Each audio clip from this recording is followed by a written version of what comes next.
Market Beat by Bank BTN.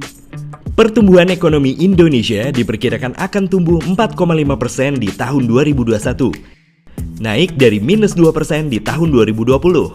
Inflasi diperkirakan akan tetap rendah 2,2% di tahun 2021, stabil dari level 2% di tahun 2020.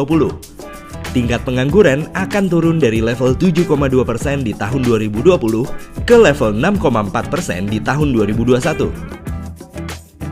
BI rate diperkirakan akan tetap rendah di 3,5% sampai dengan pertengahan tahun 2022. Pasar saham Indonesia, proyeksi corporate earnings meningkat tajam di tahun 2021 dibandingkan dengan tahun 2020. Pasar saham diekspektasi untuk mengikuti proyeksi pertumbuhan corporate earnings di tahun ini.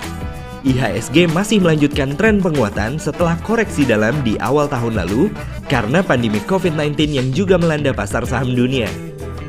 Spread antara imbal hasil obligasi pemerintah Indonesia dan US Treasury stabil di level 4,8%. Imbal hasil obligasi pemerintah Indonesia tenor 10 tahun stabil di level 6,4%. Imbal hasil obligasi pemerintah AS tenor 10 tahun stabil di level 1,6%. Spread antara Indonesia USD Government Bond dengan US Treasury berada di 0,66%.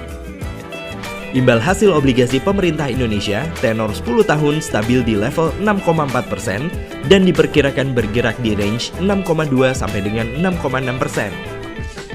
Imbal hasil obligasi pemerintah diperkirakan akan tetap stabil sampai dengan pertengahan tahun 2022. Imbal hasil US Treasury diperkirakan akan meningkat perlahan dari 1,6% ke level 2% di kuartal kedua tahun depan. USD atau IDR diperkirakan akan stabil di kisaran 14.288 hingga 14.382 di tahun 2021 dan 2022. Investor Tips: berinvestasi secara reguler, bertahap, dan hindari market timing.